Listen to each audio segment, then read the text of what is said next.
ಅಷ್ಟಂ ಪ್ರಣಯ ಸಖಿ ಅಂತ ಬಂದಾಗ ನಮ್ಗೆ ಎಲ್ಲ ಕಾನ್ಫಿಡೆನ್ಸ್ ಇದೆ, ನಮ್ಮ ಜನ ಬಹಳ ಇಷ್ಟಪಡ್ತಾರೆ. ಈಗ ಮುಂಗಾರು ಮಳೆ ಮಾಡಿದಾಗ ನಾನು ಅನ್ಕೊಂಡಿರ್ಲಿಲ್ಲ ಸಿನಿಮಾ ಹಂಗ ಆಗುತ್ತೆ.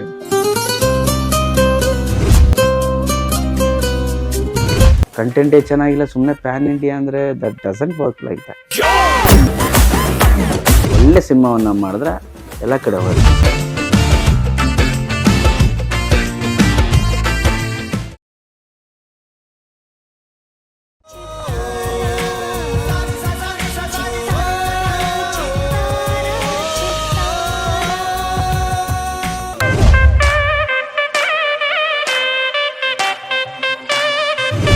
Always, if you see from last 2 years in the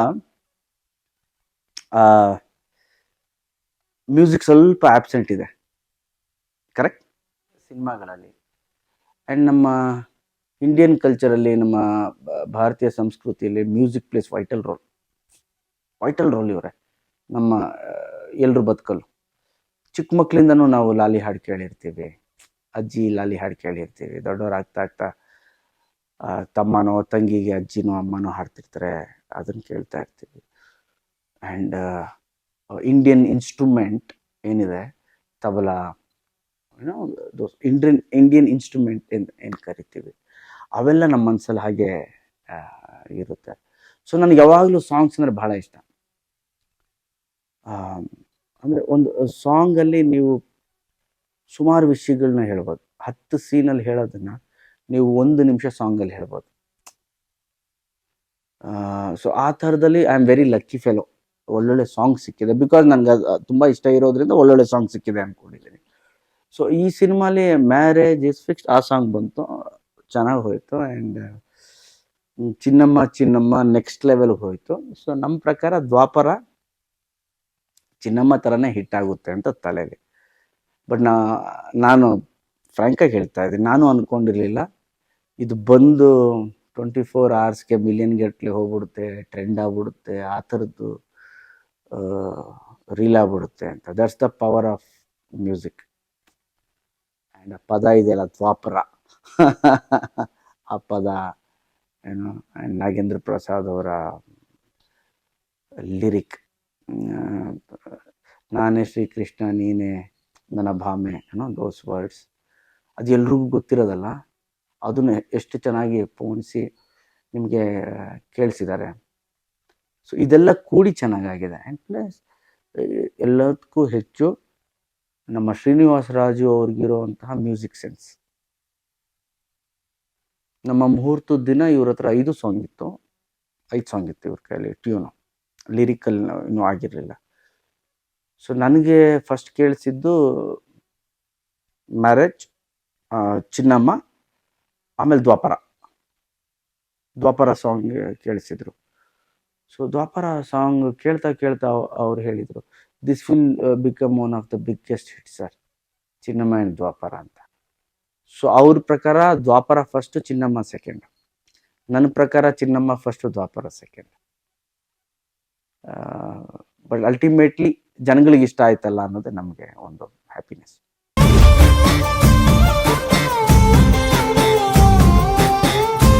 favourite song ಇನ್ನೂ ರಿಲೀಸ್ ಆಗಿಲ್ಲ ನೋಡಿ. ಈಗ ನನ್ನ ಫೇವ್ರೇಟ್ ಅಂದಿದ ತಕ್ಷಣ ಅದು ಹಿಟ್ ಆಗಬೇಕು ಅಂತಲ್ಲ, ನನಗಿಷ್ಟ ಆಗುವಂಥ ಸಾಂಗ್ ನೀವು ಕೇಳಿದ್ರೆ 3 ನನಗಿಷ್ಟ. ನನ್ನ ಹಾಡು, ನನ್ನ ಸಿನಿಮಾ ಹಾಡು, ನಾನು ಅಭಿನಯ ಮಾಡಿರೋಂಥ ಹಾಡು. ಸೊ 3 ಇಷ್ಟನೇ.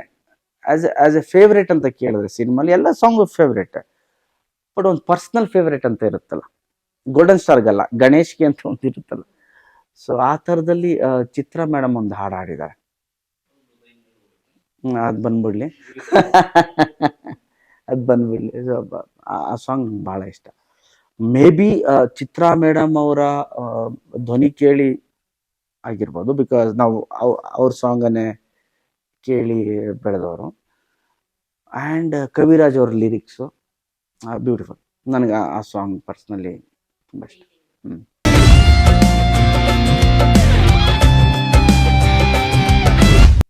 ನನ್ನ ಪ್ರಕಾರ ಪ್ಯಾನ್ ಇಂಡಿಯಾ ಅನ್ನೋದು ಆಗಬೇಕು, ಮಾಡೋ ಅಂಥದ್ದಲ್ಲ. This is my personal opinion. And any cinema ಇವತ್ತಿಗೆ ಲೋಕಲ್ ಕಂಟೆಂಟ್ ಈಸ್ ಇಂಟರ್ನ್ಯಾಷನಲ್ ಅಂತ.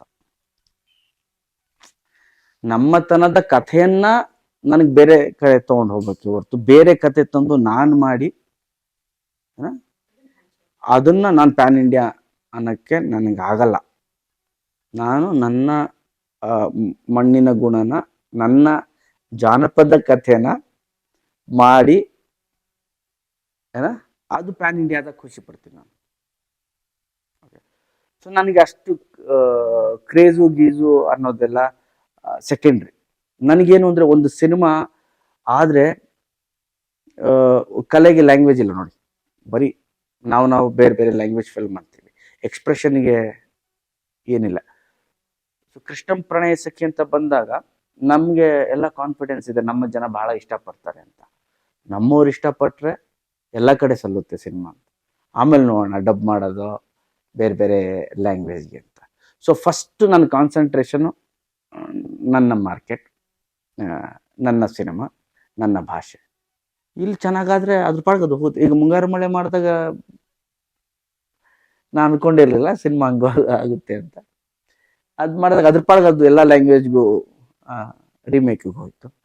ಸೊ ಇವತ್ತು ರೀಮೇಕ್ ಇಲ್ಲ, ಇವತ್ತು ಪ್ಯಾನ್ ಇಂಡಿಯಾ ಅಂತಿದ್ದೀವಿ. ಈಗ ಅವಾಗ ರೀಮೇಕ್ ರೈಟ್ಸ್ ತೊಗೊಂಡು ಸಿನಿಮಾ ಮಾಡೋರು, ಈಗೇನಿಲ್ಲ ಡಬ್ಬಿಂಗ್ ಮಾಡಿಬಿಟ್ಟು ಮಾಡ್ತಿದ್ದೀವಿ. ಸೊ ಅಲ್ಟಿಮೇಟ್ಲಿ ಪ್ಯಾನ್ ಇಂಡಿಯಾ ಅದು ಇದು ಅನ್ನೋದಕ್ಕಿಂತ ಇವ್ರೆ ಕಂಟೆಂಟ್ ವೈಸ್ ಚೆನ್ನಾಗಿದ್ರೆ ಎಲ್ಲ ಲ್ಯಾಂಗ್ವೇಜಲ್ಲೂ ಸಿನಿಮಾ ಹೋಗುತ್ತೆ. ಕಂಟೆಂಟೇ ಚೆನ್ನಾಗಿಲ್ಲ, ಸುಮ್ಮನೆ ಪ್ಯಾನ್ ಇಂಡಿಯಾ ಅಂದರೆ that doesn't work like that. Commercial ಸೆಟಪ್ಪಲ್ಲಿ ಅಲ್ಟಿಮೇಟ್ ಆಡಿಯನ್ಸ್ನ ಸ್ಯಾಟಿಸ್ಫೈ ಮಾಡ್ಬೇಕು ನಾವು.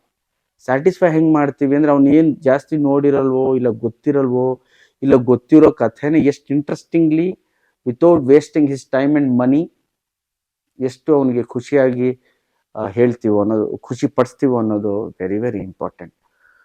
ಸೊ ಪ್ಯಾನ್ ಇಂಡಿಯಾ ಅನ್ನೋದು ಈಗ ಬಂದಿದೆ. ನನ್ನ ಪ್ರಕಾರ ಫಸ್ಟಿಂದನೂ ಇದೆ ಅದು.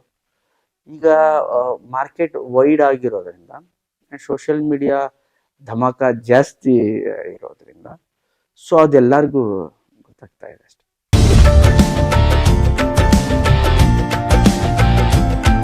ಈಗ ನೀವೇನು ಯೋಚನೆ ಹೇಳಿದ್ರಲ್ಲ, it self I tell we should do good cinema. ಇವರ ಒಳ್ಳೆ ಸಿನಿಮಾವನ್ನ ಮಾಡಿದ್ರೆ ಎಲ್ಲ ಕಡೆ ಹೋಗುತ್ತೆ. ಅದು ಹೋಲ್ ಟೀಮಾಗಿ ಯೋಚನೆ ಮಾಡ್ಬೇಕು ಅದನ್ನ. ಓಕೆ, ಆ ಥರದಲ್ಲಿ ಈ ಸಿನಿಮಾ ಅಲ್ಲಿ ಓಡ್ಬಿಡುತ್ತೆ, ಈ ಸಿನಿಮಾ ಅಲ್ಲಿ ಓಡ್ಬಿಡುತ್ತೆ ಅಂತ ಯಾರು ಹೇಳಕ್ಕಾಗಲ್ಲ ಅವ್ರೆ. ಆ ಥರ ಬ್ರಹ್ಮ ಕಷ್ಟ. ಒಂದು ಸಿನಿಮಾ ಮಾಡಿ ಅಲ್ಲಿ ಚೆನ್ನಾಗಿ ಹೋದ್ರೆ ಆಮೇಲೆ ಆಟೋಮೆಟಿಕಲಿ ಎಲ್ಲ ಕಡೆ ಹೋಗುತ್ತೆ. ಅದು ನನ್ನ ಪರ್ಸ್ನಲ್ ವ್ಯೂ. ಫಸ್ಟ್ ನಮ್ಗಿಷ್ಟ ಆಗ್ಬೇಕಲ್ಲ ಸಿನಿಮಾ, ಫಸ್ಟ್ ನಮ್ಮವ್ರಿಗೆ ಇಷ್ಟ ಆಗ್ಬೇಕಲ್ಲ, ಆಮೇಲೆ ಅದ್ರ ಪಾಡಿಗೆ ಅದು ಹೋಗುತ್ತೆ. ಬಿಕಾಸ್ ನಾನು ಹೇಳ್ದಲ್ಲ, ಒಂದು ಸಿನಿಮಾ ಲ್ಯಾಂಗ್ವೇಜ್ ಬೇರೆ, ಎಕ್ಸ್ಪ್ರೆಷನ್ಸ್ ಬೇರೆ, ಆ ಎಮೋಷನ್ಸ್ ಬೇರೆ, ಥ್ರಿಲ್ ಬೇರೆ. ಅದು ಎಲ್ಲರಿಗೂ ಅರ್ಥ ಆದರೆ ಎಲ್ಲ ಕಡೆ ಚೆನ್ನಾಗಿ ಹೋಗುತ್ತೆ. But we are very grateful. ಇಂಥ ಟೈಮಲ್ಲಿ ಪ್ಯಾನ್ ಇಂಡಿಯಾ ಅನ್ನೋ ಸಿನಿಮಾ ಹಂಗೆ ಹೋಗುತ್ತೆ, ಎಲ್ಲ ಲ್ಯಾಂಗ್ವೇಜ್ಗಳು ಹೋಗುತ್ತೆ, ಮಾರ್ಕೆಟ್ ಅಷ್ಟಿದೆ. ಸೊ ಇವತ್ತು ಸಿನಿಮಾ ಎಷ್ಟೇ ದುಡ್ಡು ಹಾಕಿ ಚೆನ್ನಾಗಿ ಮಾಡಿದ್ರು ಎಲ್ಲಿ ಬೇಕಾದರೂ ಅದನ್ನ ಕಮರ್ಷಿಯಲಿ ಎತ್ಬೋದು ಅಂತ ಅರ್ಥ ಅಲ್ಲ.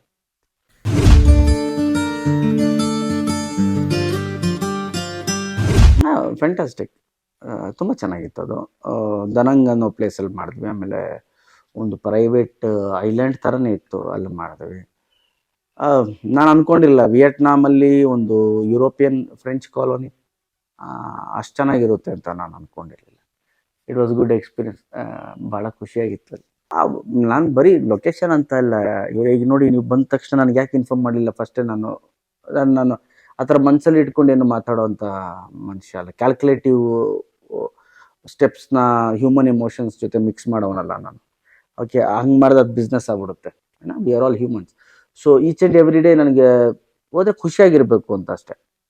ಯಾರಲ್ಲಿ ತರಲೆ ಮಾಡ್ಕೊಂಡು ಆರಾಮಾಗಿ ನಕ್ಕೊಂಡು ಇರೋದು. ಸೊ ಅಲ್ಲೂ ಹೋದ್ರು ಅಷ್ಟೇ ಮಜವಾಗಿದ್ವಿ.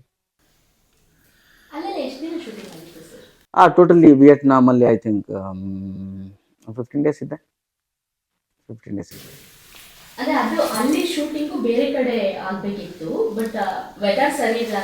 ನಾವು ಫಸ್ಟ್ ಜಪಾನ್ ಅನ್ಕೊಂಡ್ವಿ. ಜಪಾನಲ್ಲಿ ಸ್ವಲ್ಪ ವೆದರ್ ಕೈ ಕೊಡ್ತು ಆ್ಯಂಡ್ ರಿಕ್ಕಿ ಎಲ್ಲ ಮಾಡಿದ್ವಿ. ಅದಾದಮೇಲೆ ಇಟಲಿ ಅಂದ್ಕೊಂಡ್ವಿ. ತುಂಬ ಕೋಲ್ಡ್ ಇತ್ತು, ಡಿಸೆಂಬರ್ ಜಾನ್ವರಿ ಕೋಲ್ಡ್ ಸೀಸನಲ್ಲಿ. ಆಮೇಲೆ ಪಾಪ ಡೈರೆಕ್ಟರ್ ಎಲ್ಲ ಕಡೆ ಓಡಾಡಿ ಕೊನೆಗೆ ಇದು ಸಖತ್ತಾಗಿದೆ ಇದೇ ಪ್ಲೇಸ್ ಅಂತ we fix day.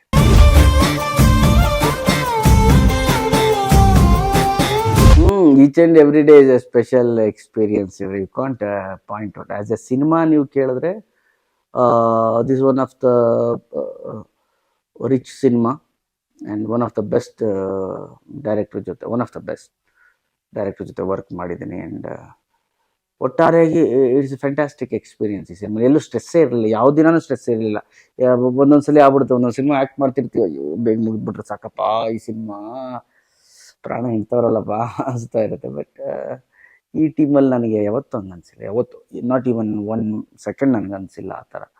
So each and every day the best ಏನು ಕೊಡಬೇಕು ಸಿನಿಮಾ, ಈ ಸಿನಿಮಾಲ್ಲಿ ದ ಬೆಸ್ಟ್ ಮೂಮೆಂಟ್ಸ್ ಹೇಗೆ ಕ್ಯಾಪ್ಚರ್ ಮಾಡೋದು ಅಂತಲೇ ನಾನು ಡೈರೆಕ್ಟ್ ಯಾವಾಗಲೂ ಮಾತಾಡ್ತಾ ಇರ್ತಿದ್ವಿ. ಸೊ ಅದೊಂದು ಬೆಸ್ಟ್ ಥಿಂಗ್ ಈ ಸಿನಿಮಾಲಿ. ಒಂದು ದಿನವೂ ಸ್ಟ್ರೆಸ್ ಆಗಿಲ್ಲ ನನಗೆ. ಆಮೇಲೆ ಸ್ಟ್ರೆಸ್ ತೊಗೊಳ್ಳೋ ಮನುಷ್ಯ ಅಲ್ಲ ನಾನು. ಅದೇ ಕೆಲವೊಂದ್ಸಲಿ ಆಗುತ್ತೆ ಗೊತ್ತಾ, ಒಂದೊಂದು ಬೇರೆ ಸಿನಿಮಾಲೆಲ್ಲ ಫೇಸ್ ಮಾಡಿದ್ದೀವಿ, ಅದನ್ನು ಫೇಸ್ ಮಾಡಿದ್ರು ನಾನು ಆಚೆ ಬಂದ್ಬಿಡ್ತೀನಿ ಪಟ್ ಅಂತ. ಆ ಥರದ್ದು ಒಂದು ದಿನ, ಒಂದು ಹಾಫ್ ಡೇ ಆರ್ 1 hour 5 ನಿಮಿಷನೂ ಈ ಸಿನಿಮಾಲಿ ಯಾವತ್ತೂ ಒಂದು ನೆನೆಸಿಲ್ಲ.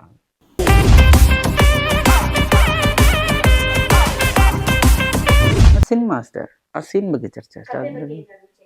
ಒಂದ್ಸಲಿ ಲಾಕ್ ಆದ್ಮೇಲೆ ಆಯ್ತು ಇವರೇ, ಒಂದು ಎನಿ ಸಿನಿಮಾ ಒಂದ್ಸಲಿ ಲಾಕ್ ಆದ್ಮೇಲೆ ನೀವು ಬರೀ ಇಂಪ್ರೂವೈಸೇಷನ್ ನೋಡ್ತೀರಾ. ಆಸ್ ಆ್ಯಕ್ಟರ್ ನೀವು ಇಂಪ್ರೂವೈಸ್ ಮಾಡ್ತೀರಾ ಅಷ್ಟೇ, but you can't change whole story. ನಿಮ್ಗೆ ಡೌಟ್ ಬಂದಾಗ ಅಷ್ಟೇ ಶೂಟಿಂಗ್ ನಿಲ್ಸ್ಬಿಟ್ಟು ಚೇಂಜ್ ಮಾಡ್ಕೊಂಡು ಕೂತ್ಕೋಬೇಕು. ಆ ಥರ ಇರಲಿಲ್ಲ ಈ ಸಿನಿಮಾಲಿ. ಇಂಪ್ರೂವೈಸೇಷನ್ ತುಂಬ ನಡೆದಿದೆ. ಆ ಒಂದು ಇಂಪ್ರೂವೈಸೇಷನ್ ಆದರೆ ಒಂದು ಸಿನಿಮಾ ಚೆನ್ನಾಗಿ ಬರೋದು. ಸ್ಕ್ರಿಪ್ಟ್ ಜೊತೆ ಆ್ಯಕ್ಟರ್ ಒಂದು ಫ್ರೀಡಮ್ ಇರುತ್ತೆ ಗೊತ್ತಾ ಆ್ಯಕ್ಟರ್ಗೆ, ಅದು ಚೆನ್ನಾಗಿ ವರ್ಕೌಟ್ ಆಗಿದೆ ಇಲ್ಲಿ. ಚೆನ್ನಾಗಿತ್ತು. Each and every day discuss ಮಾಡ್ಕೊಳ್ಳೋಣ.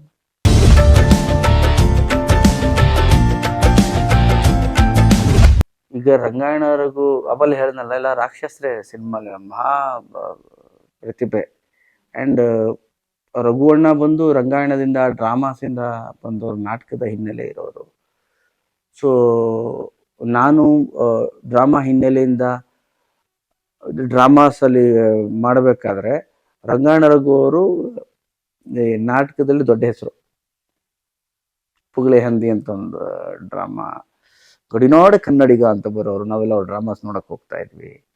ಆ್ಯಂಡ್ ನಾವು ಒಂದಷ್ಟು ಕಾಲೇಜ್ ಡೇಸಲ್ಲಿ ಡ್ರಾಮಾಸ್ ಮಾಡ್ತಾ ಇದ್ವಿ.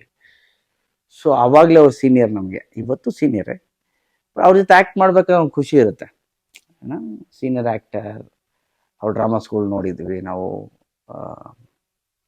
ಥಿಯೇಟರಲ್ಲಿ. ಅವ್ರೊಂಥರ ನನಗೆ ಇದು ಮನೆಯವ್ರ ಥರ. We are like father son are friends brother, ಆ ಥರ ನಾನು ರೇಗಿಸ್ತಾ ಇರ್ತೀನಿ. ಆ್ಯಂಡ್ ಅವ್ರಿಗೊಂದೊಂದ್ಸಲಿ ಒಂದು ಪದ ಹಿಡ್ಕೊಂಡ್ಬಿಟ್ರೆ ಸ್ವಲ್ಪ ಅದ್ರ ಮೇಲೆ ಕಾನ್ಸಂಟ್ರೇಟ್ ಮಾಡ್ತಾರೆ. ಸೊ ನಾನು ಆ ಕಾನ್ಸಂಟ್ರೇಟ್ ಮಾಡೋ ಥರ ಮಾಡ್ಬಿಡ್ತೀನಿ. ಕರೆಕ್ಟ್ ಆ್ಯಕ್ಷನ್ಗಿಂತ ಮುಂಚೆ ಅವ್ರಿಗೆ ಬೇರೆ ಥರ ಹೇಳ್ಕೊಟ್ಬಿಡ್ತೀನಿ. ಅದಲ್ಲಣ್ಣ ಇದು ಡೈಲಾಗು ಅಂತ, ಈ ಗಣಪ ಏನು ಹೇಳಿ ಅದೇ ಡೈಲಾಗ್ ಹೇಳ್ಕೊ ಅಂತ. ಸೊ ಆ ಥರ ಕನ್ಫ್ಯೂಸ್ ಮಾಡ್ಬಿಡೋದು. ಸೊ ಆ ಥರದ್ದೆಲ್ಲ ನಡೀತಾ ಇರುತ್ತೆ. ಆ್ಯಂಡ್ ಸಾಧು ಕೋಕಿಲ ಜೊತೆಲಿ ಗಿರಿ, Srinivasa Murthy sir, huge star cast. ನಾನು ಶ್ರುತಿ ಮೇಡಮ್ ಅವರು ಫಸ್ಟ್ ಟೈಮ್ ಜೊತೆಲಿ ಆ್ಯಕ್ಟ್ ಮಾಡ್ತಿರೋದು. ಅವರ ಕರ್ಪೂರದ ಗೊಂಬೆ ಆ್ಯಂಡ್ ಶ್ರುತಿ ಬಂದಾಗೆಲ್ಲ ಮೋಸ್ಟ್ಲಿ ನಾವೆಲ್ಲ ಚಿಕ್ಕ ಚಿಕ್ಕ ಹುಡುಗರು. Very expressive face. ಆಮೇಲೆ ಅವರು ಆರ್ಟಿಕಲ್ಗಳೆಲ್ಲ ಓದ್ತಿದ್ವಲ್ಲ ನಾವು, ಸಿನಿಮಾ ಆರ್ಟಿಕಲ್ ಎಲ್ಲ ಬರೋದು, ಕಣ್ಣೀರ ಕಥೆ ಅಂತ. ಶ್ರುತಿಯವ್ರ ಪಿಕ್ಚರು ಅಂದರೆ ಒಂದು ಹ್ಯಾಂಡ್ ಕರ್ಚಿಪ್ ತೊಗೊಂಡೋಗಿ ಅಂತ. ಸೊ ನಾನು ಅವಾಗ ತೊಗೊಂಡೋಗಿ ಹ್ಯಾಂಡ್ ಕರ್ಚಿಪ್ ಕೊಟ್ಬಿಡ್ತಿದ್ದೆ. ಯಾಕೆ ಗಣೇಶ್ ಅವರೇ, ಅದೇ ನಾವು ಚಿಕ್ಕವರಲ್ಲಿ ಓದಿದ್ವಿ ಹ್ಯಾಂಡ್ ಕರ್ಚಿಪ್ ಅಂತ, ಅದಕ್ಕೆ ಟವಲ್ ತಗೊಳ್ಳಿ ಅಂತ. ಸೊ ಆ ಥರ ಗುಡ್ ಎಕ್ಸ್ಪೀರಿಯನ್ಸ್. ಬಿಕಾಸ್ ನೋಡಿ, ಅವ್ರ ಜೊತೆ ಈಗ ಶಶಿಕುಮಾರ್ ಸರ್ ಅವ್ರ ಜೊತೆ ಕೂತ್ಕೊಂಡು ನೀವು ಈ ಸಿನಿಮಾ ನೋಡಿರ್ತೀರಿ ಚಿಕ್ಕವರಲ್ಲಿ, ಯಾವುದು ಮುದ್ದಿನ ಮಾವ, ರೆಡಿಮೇಡ್ ಗಂಡ. ಈಗ ಮುದ್ದಿನ ಮಾವಲ್ಲಿ ಇಬ್ಬರು ಇದ್ದಾರೆ, ಶಶಿಕುಮಾರ್ ಅವರು ಇದ್ದಾರೆ, ಶ್ರುತಿ ಅವರು ಇದ್ದಾರೆ. ಸೊ ಕೂತ್ಕೊಂಡು ಕತೆ ಕೇಳೋದು, ಆ ಸಾಂಗ್ ಎಲ್ಲಿ ಶೂಟ್ ಮಾಡಿದ್ರಿ ಮೇಡಮ್, ಸರ್ ಶಶಿಯಣ್ಣ ಈ ಸಾಂಗಲ್ಲಿ, ಶ್ರುತಿ ಮೇಡಮ್ ಇದು ಆ ಸೀನ್ ಹೆಂಗಾಯ್ತು, ಈ ಸೀನ್ ಹೆಂಗಾಯ್ತು ಅಂತ ಒಂದು ಕ್ಯೂರಿಯಾಸಿಟಿ. ಆ್ಯಕ್ಟರ್ ಆದರೂ ಕೂಡ ನೀವು ಪ್ರೇಕ್ಷಕನಾಗಿ ಆ್ಯಕ್ಟರ್ ಆಗಿರೋದಲ್ವಾ, ನಮ್ದೇನು ಸಿನಿಮಾ ಫ್ಯಾಮಿಲಿ ಅಲ್ಲ, ನಾವು ಥಿಯೇಟ್ರಲ್ಲಿ ಬೆಳೆದಿರೋ ಏನೋ. ಸೊ ಆ ಸೀನು ತಲೆಯಲ್ಲಿ ಇಟ್ಕೊಂಡು ನಾನು ಕೇಳೋದು, ಆ ಸೀನ್ ಎಲ್ಲಿ ಶೂಟ್ ಮಾಡಿದ್ರಿ, ವಾಟ್ ವಾಸ್ ದ ಎಕ್ಸ್ಪೀರಿಯನ್ಸ್. ಈಗ ನೀವು ಹೆಂಗೆ ಕ್ವಶನ್ ತೆಗಿತಾ ಇದ್ರೋ, ನಾವು ಕೂತ್ಕೊಂಡು ಇನ್ ಬಿಟ್ವೀನ್ ಶಾರ್ಟ್ ಕಿತ್ತೂರಿನ ಹುಲಿ ಹೆಂಗಾಯ್ತು, ಶಶಿ ಸರ್ ಕೇಳೋದು, ಪೊಲೀಸರ ಹೆಂಗೆ shooting, those things. So very interesting. Very seniors, ಅವ್ರ ಸಿನಿಮಾ ನೋಡಿಕೊಂಡು ನಾವು ಬೆಳೆದಿದ್ದೀವಿ. ಸೊ ಆ ಥರ ಇರೋದು ಮಾತುಕತೆ. ಒನ್ ಆಫ್ ದ ಬೆಸ್ಟ್ ಏನೋ ನಿಮಗೆ ಟೈಮ್ ಪಾಸ್ ಮಾಡೋಂತಹ ಸಿನಿಮಾ. ಪ್ಲಸ್ ಒಂದು ಫ್ಯಾಮಿಲಿ ಅಂದರೆ ದ ವ್ಯಾಲ್ಯೂಸ್ ಆಫ್ ಫ್ಯಾಮಿಲಿ ಈ ಸಿನಿಮಾ ತುಂಬ ಚೆನ್ನಾಗಿ ತೋರಿಸಿದ್ದಾರೆ. And love, husband and wife, ಅತ್ತಿಗೆ ಅಣ್ಣ, ಏನೋ ದೋಸ್ ವ್ಯಾಲ್ಯೂಸ್ ಅಂತ ಇರುತ್ತೆ ಗೊತ್ತಾ ಒಂದು ಮನೆಯಲ್ಲಿ, ಗಂಡ ಹೆಂಡತಿ, ಲವರ್ಸು, ಅಪ್ಪ ಅಮ್ಮ. ಆ ಥರದಲ್ಲಿ ಶ್ರೀನಿವಾಸ ರಾಜು ಅಂಥವ್ರು ಡೈರೆಕ್ಟ್ ಮಾಡಿದಾಗ ಥ್ರಿಲ್ನ ಹೆಂಗೆ ಹಾಕ್ತಾರೆ ಒಳಗೆ. ಈ ಥರ ಸಬ್ಜೆಕ್ಟಲ್ಲೂ ಹಿಂಗೂ ಹೇಳ್ಬೋದು ಈ ಕಥೆನ, ಫ್ಯಾಮಿಲಿ ಸ್ಟೋರಿನ ಹಿಂಗೂ ಹೇಳ್ಬೋದು ಅನ್ನೋದನ್ನು ತುಂಬ ಚೆನ್ನಾಗಿ ಮಾಡಿದ್ದೀವಿ. ಸೊ ಈಗಾಗಲೇ ನೀವು ಸಾಂಗು ಕ್ಲಿಪ್ಪಿಂಗ್ಸ್ ಎಲ್ಲ ನೋಡಿದರೆ very colourful. It will be very ಒಂಥರ ಹಬ್ಬದ ವಾತಾವರಣ ಥಿಯೇಟ್ರಲ್ಲಿ ಇರುತ್ತೆ. Each and every scene from frame number 1 to frame number end. And ನೀವೇನು ಕತೆ ಹಿಂಗಾಗ್ಬಿಡ್ಬೋದು ಅಂತ ಅನ್ಕೋತಿರೋ, ಅದ್ರ ಜೊತೆಯಲ್ಲಿ ಬೇರೆ ಥರನೂ ಆಗುತ್ತೆ ಸಿನಿಮಾಲ್ಲಿ. ಸೊ ಅದಕ್ಕೋಸ್ಕರ ಕೃಷ್ಣ ಪ್ರಣಯ ಸಖಿ ನೋಡಿ.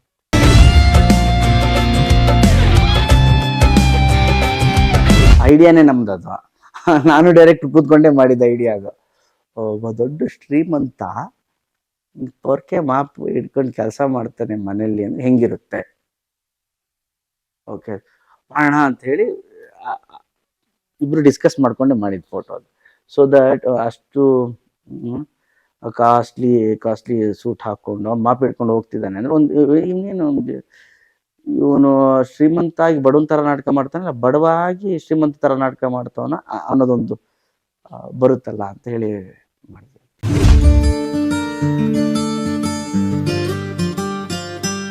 ನಥಿಂಗ್ ಚೆನ್ನಾಗಿದೆ ಅಂದ್ರೆ ಎಲ್ಲ ಬೇರೆ ಥರ ಇದೆ ಅಂದ್ರೆ. ನಿಮಗೂ ಥ್ಯಾಂಕ್ ಯು ವೆರಿ ಮಚ್ ತಾಯಿ, ನಿಮಗೂ ಥ್ಯಾಂಕ್ ಯು ವೆರಿ ಮಚ್.